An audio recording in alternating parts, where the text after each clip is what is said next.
chico de 15 años que recibe la información básica para integrarse en el mundo social, ¿en qué tipo de situaciones necesita leer?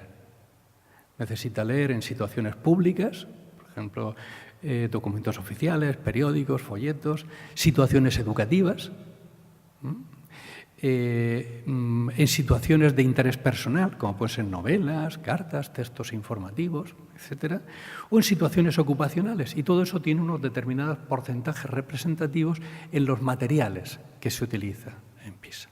Otro criterio es el tipo de textos. Debe haber textos continuos y debe haber textos no continuos, es decir, gráficos, diagramas, mapas. La mayoría deben ser continuos, pero los no continuos deben estar representados, y también es interesante que haya textos mixtos que tienen parte continua y no continua, porque los hay en los textos normales, y textos múltiples. Es decir, cada día más los chicos tienen y nosotros tenemos que integrar información de varios documentos.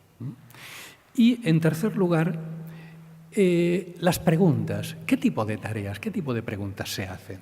Pues hay preguntas de acceder, recuperar información, hemos visto algunos ejemplos, de integrar, interpretar, por ejemplo, la pregunta primera de Macondo es una típica pregunta de integrar, interpretar, y de reflexionar, evaluar. También hemos visto en Macondo y en otros textos preguntas de reflexionar, evaluar.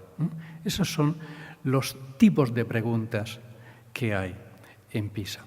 ¿Cuáles son las instrucciones? Las instrucciones son usar la información para responder preguntas.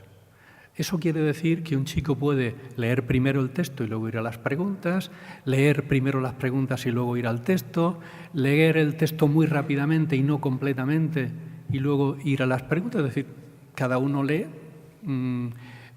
utilizando estrategias diversas según él piensa que le va a ir mejor. Pero el acento es utilizar la información.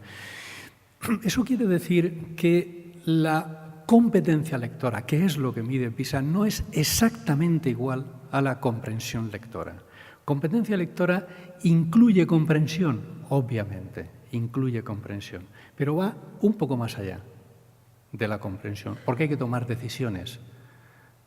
Decisiones respecto a esta información, ¿me es útil o no es útil? ¿La respuesta está suficientemente respondida con esto que he dado o no está? ¿Necesito releer el texto o no necesito releer el texto para responderlo? Son decisiones que se toman. Insisto, y eso implica comprensión y un poquito más.